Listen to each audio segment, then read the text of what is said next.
Alright, got a call to do some landscape lighting repair, and this is what I typically find whenever I show up to do a landscape lighting repair.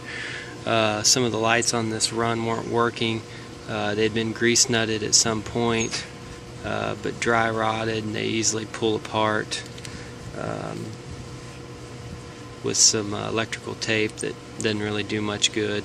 But anyway, that's why we use a locking system with a shrink tube to completely waterproof it and keep it from coming apart. Got the joint all cleaned up.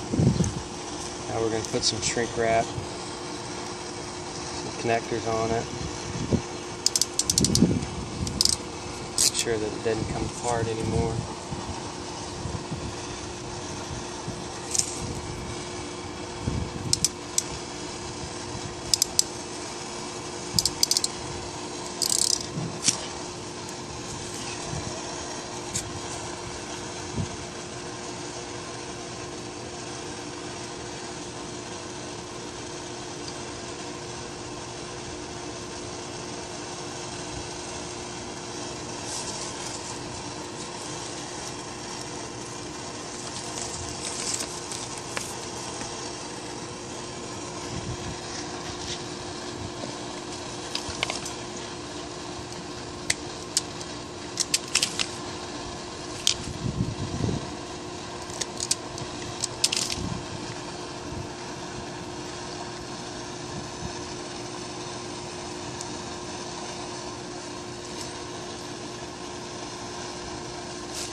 Alright, we're connected and waterproof sealed.